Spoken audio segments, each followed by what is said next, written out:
Oke baiklah, assalamualaikum warahmatullahi wabarakatuh. Ini kita mulai muat lagi ya kawan-kawan semua ya. Nah ini kita muat pertama dengan tumpukan pertama ya teman-teman. Untuk hasil sawit abal-abal ini cuma segini saja ya teman-teman ya, tidak terlalu banyak ya. Masih alhamdulillah lah untuk hasilnya ya teman-teman. Untuk satu lahan ini biasalah kita dapat 1,5 ton lah untuk panenan. Itu panenan per 3 minggu ya, 21 hari. Luar biasa sekali teman-teman. Treknya parah sekali untuk tahun ini, padahal kita sudah melakukan pemupukan kemarin, sudah tahun yang lalu sih pemupukan. Nah ini setiap sekali panen sawit abal-abal banyak sekali buah yang seperti ini ya teman-teman, buah yang tidak bisa diangkat kalau tidak menggunakan alat ya teman-teman. Sangat besar sekali, ini sekitar 50-an kilo ya teman-teman. Ini biasanya 50-an kilo. Kalau pada saat panen buah yang pertama biasanya ini sampai tembus 80 kilo teman-teman, bahkan hampir mau kita belah buahnya, tetapi bisa diangkat dengan cara berdua ya teman, karena kita muatnya ke pick up aja seperti ini. Kalau naikannya ke mobil truk otomatis ya kita tidak mampu ya, karena terlalu tinggi ya teman-teman, dan tidak bisa dilempar juga. Nah teman-teman, kalau mau buah itu tetap standar biasanya untuk lokasi rawa ya teman-teman, dan pemupukan juga bagus. Kalau kita ini pemupukan tidak terlalu bagus untuk tahun ini, karena kita banyak sekali untuk kebutuhan dana membuka lahan segala macam ya teman-teman, sangat sulit sekali. Nah untuk pembukaan lahan ini sangat besar sekali kita keluarkan dana, dan ini nanti perawatan seperti pruning, penyemprotan, ini anggota kita sudah minta. Jadinya kita mau gimana lagi ya teman-teman, karena untuk kondisi buah untuk makan pun susah sekarang ini ya, tonase sangat sedikit sekali. Nah ini mereka dapatnya dari penyemprotan, pruning segala macam nanti, tapi kita lakukan bertahap karena kita sendiri butuh makan ya teman-teman. Untuk harga memang cukup lumayan bagus, cukup lumayan tinggi untuk saat ini, tetapi ya itulah, walaupun tinggi kalau kondisi buahnya juga sedikit ya, kali-kaliannya juga sedikit teman-teman.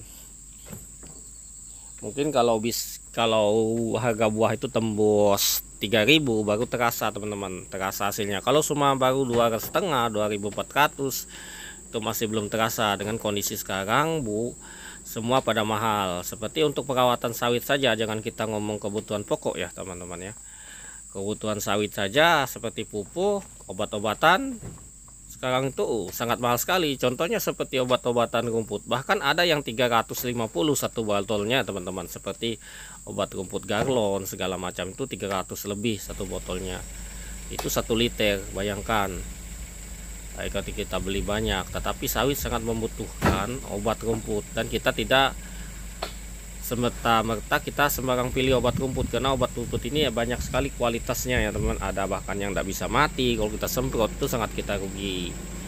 Nah, usahakan untuk pencampuran segala macam dan penyemprotan ini kita harus bagus, karena kita tidak mau rugi untuk 1 tahun. Nah untuk saya pribadi, untuk penyemprotan ini saya lakukan 1 tahun sekali teman-teman. Kenapa saya lakukan 1 tahun sekali? Untuk menghemat dana tadi, biar kita bisa beli yang lain seperti beli lahan, beli mobil, beli apalah yang suka-suka untuk biaya anak sekolah, terutama ya kebutuhan keluarga di rumah ya. Beda halnya mungkin kalau jomblo, bisalah untuk berhemat ya. Aduh, tapi percuma juga kalau kita laki-laki punya usaha banyak, punya sawit luas, kalau si jomblo teman-teman, karena zaman sekarang perempuan banyak loh kita. Sorry ya teman-teman, kok kita membahasnya ke situ ya teman. Oke, kita bahas ke sawit lagi ya teman-teman. Untuk perawatan sawit ini terutama usahakan ya teman-teman, kalau penggunaan bibit itu menggunakan bibit yang unggul ya teman-teman, karena banyak yang menyesal katanya begini begitu ya. Pilihlah yang unggul ya teman-teman. Kita nggak ngedukasi untuk pilih bibit yang abal-abal, tetapi kita melihat untuk hasil sawit abal-abal cukup adalah lumayan lah, kalau menurut saya sangat menguntungkan lah.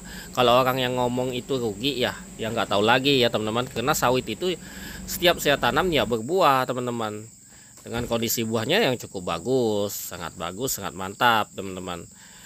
Saya nggak tahu lagi. Nah contohnya seperti ini, sawit abal-abal aja hasilnya seperti ini teman-teman. Ini soalnya karena pada saat seperti ini yang nanam sawit unggul pun trek juga teman-teman, nggak ada yang nggak trek, itu omong kosong. Kalau orang ngomong penjual bibit biasanya sawit unggul tidak bisa trek. Kadang-kadang kita mau ketawa seperti itu, mudah sekali orang itu kan kadang dibodohi. Ada yang ngomong seperti ini, saya nggak mau buka lahan saya dulu, kalau tidak saya tanam sawit menggunakan sawit unggul, nanti takut rugi 30 tahun. Nah, daripada teman-teman mikir saya seperti itu, daripada teman-teman tuh punya lahan tidur atau lahan yang tidak dibuka untuk menanam sebuah tanaman, lebih baik teman-teman tuh tanam dulu sawit abal-abal dulu kalau modalnya belum ada. Kalau beda halnya dengan orang yang sudah punya modal, karena untuk harga sawit unggul sendiri itu sangat lumayan teman-teman. Nah, yang kalau yang dijual-jual di pembibitan itu yang katanya unggul segala macam, yang pembibitan itu kadang-kadang kita masih tanda tanya teman-teman, karena unggulnya dia sih dicampur dengan sawit yang abal-abal. Karena memang untuk membedakannya sendiri kita masih, kalau yang bagi yang teman-teman yang masih awam ya tentang sawit, ya tidak bisa membedakan hal seperti itu. Semuanya sama seperti sawit. Mungkin dia kalau memang itu tidak bagus atau tidak unggul, dia berbentuk pisang, mungkin kita bisa membedakannya. Karena semuanya berbentuk sawit teman-teman. Makanya kita butuhnya pengalaman. Usahakan tanam dua-duanya, tanam juga unggul, tanam juga abal-abal, biar teman-teman bisa membedakan. Tapi kuakui untuk sawit unggul memang hasilnya lumayan.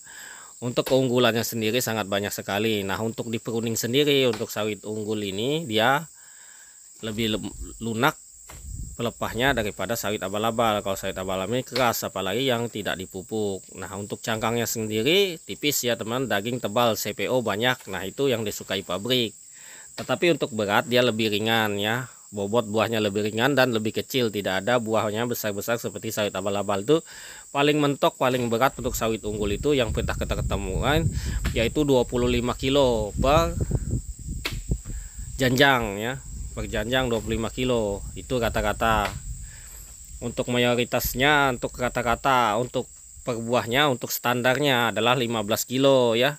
Nah, kalau untuk sawit abal-abal ini bahkan ada yang 80 kilo, 50 kilo. Nah, seperti itu, besar-besar. Tapi sebenarnya kalau untuk muat buahnya sebenarnya enakan yang buah kecil teman-teman, karena untuk ngangkatnya sendiri kita tidak capek ya teman-teman. Lempar saja seperti itu enak kalau buah ini kecil. Kalau buahnya besar-besar kita tidak bisa, kita harus fokusir tenaga. Tetapi ada keunggulan dan kelebihannya, karena untuk sawit abal ini utamakan itu beratnya teman-teman.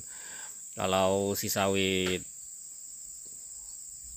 abal-abal ini beratnya lumayan dan unggul tidak terlalu berat, tapi buahnya banyak kecil-kecil. Nah, seperti itu aja kita simpulkan. Oke, kita akan antar buah ini ke pabrik. Nah, ini dapatnya kita segini saja teman-teman ya, patut disyukuri semua. Nah, ini kondisi di pabrik ya.